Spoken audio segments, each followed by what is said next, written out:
नमस्कार मित्रांनो. तर आज आपल्यासोबत आहेत नीरज आव्हाड. NDA परीक्षेतून ऑल इंडिया रँक 171 मिळवलेली आहे आणि आज या यशामागे जे सगळ्यात मोठे वाटेकरी आहेत किंवा ज्यांची मेहनत आहे असे नीरजचे आजोबा आपल्यासोबत आहेत. तर त्यांना विचारू की त्यांना काय वाटतंय. तर नमस्कार आजोबा. नमस्कार. काय वाटतंय, कशा भावना आहेत तुमच्या?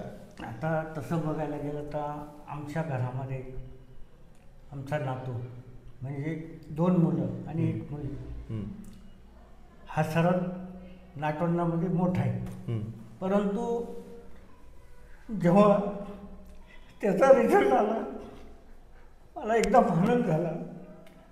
एक दुःखाची अश्रू नव्हते, एक आनंदाच्या अश्रूनुसार मला आमच्या कुटुंबाला जे त्यांचं आव्हाड फॅमिलीमधलं जे आम्ही दिली आमची मुलगी त्यांचं आमच्या वतीने त्यांचं पण त्याच्या आईवडिलांचं आजोबाचं आम्ही पहिल्यांदा त्यांचे आभार मानतो. धन्यवाद बाबा की एवढं मोठं यश मिळवलेलं आहे. संपूर्ण भारतातून साधारणतः 8 लाख विद्यार्थी या परीक्षेसाठी बसतात आणि त्या 8 लाख विद्यार्थ्यांमधून 171वी रँक घेणं आणि देशसेवेसाठी इंडियन आर्मीमध्ये लेफ्टनंट पदावरती तो लवकरच रुजू होईल. त्याची ट्रेनिंग संपल्यानंतर किंवा 3 वर्ष तो पुण्यामध्ये त्याची कंप्लीट केल्यानंतर किंवा नंतर उत्तराखंडमध्ये डेहराडून येथे 1 वर्ष कंप्लीट केल्यानंतर तो लेफ्टनंट पदावरती जाईल. आजी, तुमच्या काय भावना आहेत? त्याने आम्हाला आनंदाची गोष्ट झाली. मोठा नातू आहे आमचा, एकदम आम्ही आनंदात आहे. यानंतर जे बाकीचे नातवंड आहेत, या नातवाच्या यशानंतर त्यांच्या अभ्यासावरती परिणाम होईल का? काय वाटतं तुम्हाला? होईल ना. हा मोठा आहे त्याच्यामुळे ते याचं देण ते बरोबर धरतील. हो बरोबर. तुम्हाला काय वाटतं आजी आजोबांसाठी तुम्ही काय बोलू शकतात? म्हणजे त्यांची मेहनत कशी होती? म्हणजे त्यांची मेहनत पण चांगली होती. म्हणजे सगळीकडे इंटरव्ह्यूला घेऊन जाण्यापर्यंत त्यांनी म्हणजे हेल्प केली होती फार. लहानपणापासून तुम्ही मामाच्या गावाला दिवाळीमध्ये येत होतात आणि एवढ्या दिवाळ्यांपैकी ह्या वर्षाची दिवाळीमध्ये काय बदल जाणवतो तुम्हाला? या वर्षीची दिवाळी म्हणजे थोडी वेगळीच आहे. रिझल्ट आलेला आहे सगळा, म्हणजे वेगळंच वाटतंय थोडं. हर वर्षी मी येतो इथं दिवाळीला.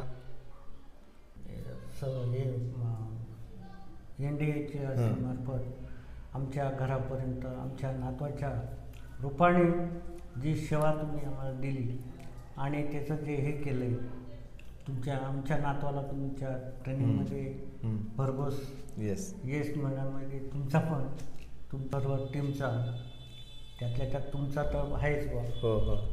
पण या गोष्टी मागे तुमचा पण बराच आहे. आई वडिलांचं तर आहेच. आम्ही फक्त एक निमित्त आहे. फक्त आम्हाला एकच म्हणणं होतं की एकुलता एक नातू त्याच्या आई वडिलांनी अशा सेवेमध्ये देणं म्हणजे काळजावर दगड ठेवला आहे. पहिल्यांदा आईचं तर आहेच, वडिलांचं पण आहे. फक्त त्याच्या यशामागे आमचं सर्व कुटुंबाचं ते आहे, तुमचं आहे.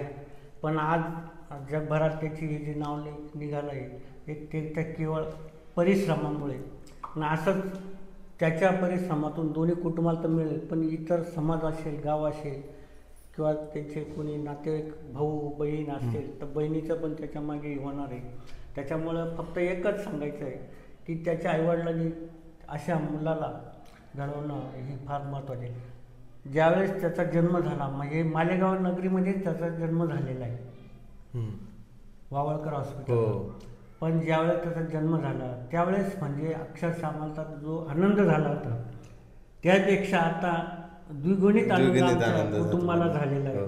कारण की ज्यावेळेस तो जन्म झाला 4-5 दिवस असताना त्याची आम्ही एक कुंडली काढली होती, भटजीबापू पाठक म्हणून.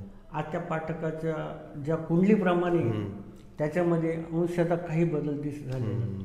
तो लहानपणी खोडकर होता, हुशार पण होता, मुत्सद्दी होता आणि याच्यातून त्याने ते सक्सेस. आम्हाला तर असं वाटलं लहानपणी तो वाकरमधून पडला होता, म्हणजे आठवतं त्यात. बरोबर.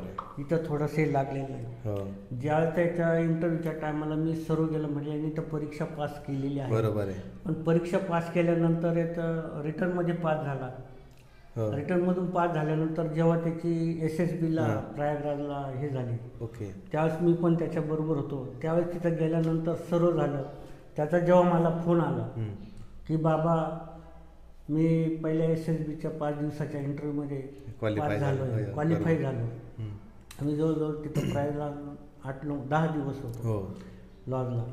आणि ज्या दिवशी आम्ही त्याला स्टेशनला सोडलं प्रयागराजला आणि त्यांचे जे कंट्रोल रूममधून त्यांची जी याची गाडी बसेस आली, आल्या. military, त्या गाडीत ते बसले. त्याच्यानंतर मला 10 दिवस त्याची भेटच नाही. हो बरोबर.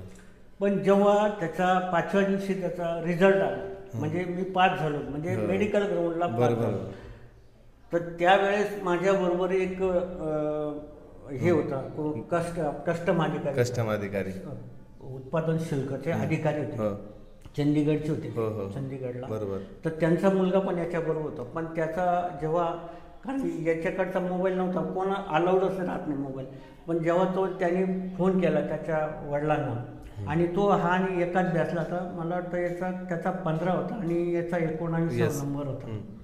आम्ही लॉजवर असंच चहा पाणी घेत होतो आणि तिकडून जेव्हा त्याने फोन केला त्या मुलाने, कारण त्याची मिलिटरीमध्ये ओळख होती. बरोबर बरोबर.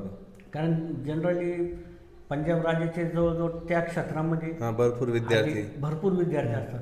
पण ज्यावेळेस त्यांची ते हे झाली तर मग मला असं वाटलं इथं काहीतरी थोडंसं गडबड दिसती बा, हुशार मुलं. पण तसं मला काही ते जाणवलं नाही. बरोबर आहे. जेव्हा त्यांनी फोन केला मग त्याचा निकाल तो जेव्हा आला, तो म्हणे मला पप्पा मला त्यांनी याच्यामध्ये कॉन्फरन्स आउट केलं. मग त्यावेळेस मी त्याच्याबरोबर आम्ही चहा घेत होतो.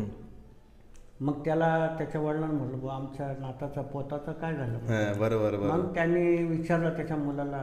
मग त्या मुलाने सांगितलं का त्याचा हे झाला, तुमचा जो नातू आहे नीरज आव्हाड पुढच्या स्टेपला गेलाय, तो पुढच्या स्टेपला गेलाय मेडिकलला. त्यावेळेस त्यांनी तर हे केलं, तो तर नाराज झालेला होता तो मुलगा. मग तेव्हा त्या स्टेशनवर त्याला सोडलं आणि यांना नंतर कंटिन्यू 5 दिवस ठेवलं. बरोबर. त्या 5 दिवसामध्ये असं वाटत बा शेवटचं झालं, कारण याची 5 दिवसापर्यंत माझे कुठल्या प्रकारची भेटच कॉन्टॅक्टच नव्हता. मग जेव्हा 5व्या दिवशीचं मग मला शेवटच्या क्षणाला जेव्हा ते हे होती की त्याला तो जेव्हा वाकरमधून पडलेला होता, म्हणजे याला तो कुठे काही जखम नाही, तेवढी जखम आहे, फक्त तेवढी जखम होती. मला टाके विके पडेल असेल तर ती जर शंका ती, म्हणजे मला ते मेडिकलला जेव्हा गेलं फक्त एक डोक्यात तेवढाच विचार आहे. आम्ही जेव्हा लॉजवर होते तिथले सर्व मुलं तिथले ते इंटरव्ह्यूचे पालक तिथे थांबलेली होती. बरोबर. त्या पालकांकडून जेव्हा मी ऐकायचो त्यावेळेस म्हणे अशी टेस्ट होते. एक डेहराडूनचे प्राचार्य होते, त्यांचा पण मुलगा होता, एक तर चंदीगडचा होता. मोठमोठे अधिकाऱ्याचे मुलं त्या ठिकाणी आलेले आणि ही परीक्षा पास होणं म्हणजे एकदम, आणि एक सर्वसाधारण खेड्या कुटुंबातील असा विद्यार्थी पुढं जाणं, म्हणजे त्यावेळेस मला असं वाटलं हा पास होईल की नाही होईल. म्हणजे वडिलांना सुद्धा असं वाटत, पण त्याच्या मनातून जे होतं ते आम्हाला काही त्यांनी शेवटपर्यंत, त्याची आई असो वडील असो किंवा आम्ही असो, तर यांना त्यांनी कळू दिलं नाही. फक्त एक त्याचं श्रेय त्यांनी त्याची मेहनत कष्ट आणि अभ्यास अहोरात्र करून त्यांनी हे संपादन केलं. त्याबद्दल आम्ही तर त्याचं तर मनपूर्वक अभिनंदन करतोच आहे, तो काही विषय नाही. आणि तुमचं पण करतोय, असे तुम्ही आमच्या घरापर्यंत भेट दिली. धन्यवाद की नीरजने सांगितल्याप्रमाणे तुम्ही त्याला पाठबळ दिलं. त्याला संपूर्ण भारतामध्ये जिथे गरज होती, इंटरव्ह्यूच्या वेळेवरती, परीक्षेला जिथे गरज होती, तुम्ही वेळोवेळी मदत केलेली आहे. आणि खूप छान असं वाटतं, खूप 8 लाखातून छान वाटलं, खूप भारी वाटलं आज. म्हणजे एका आजोबांचे जे प्रयत्न होते नातवासाठी, आजींचा जो रोल होता, आजींनी जे काही शब्द मांडले ते इतर विद्यार्थ्यांसाठी प्रेरणादायी नक्कीच ठरतील. आणि संपूर्ण नाशिक जिल्हा नाही तर संपूर्ण महाराष्ट्रातील जेही विद्यार्थी NDAचा अभ्यास करतील त्यांच्यासाठी हा एक संदेश आहे की त्यांनी खूप प्रामाणिकपणे कष्ट करावे आणि आपल्या आईवडिलांचं किंवा कुटुंबाचं नाव या देशसेवेसाठी किंवा देशात रोशन करावं. नक्कीच. धन्यवाद.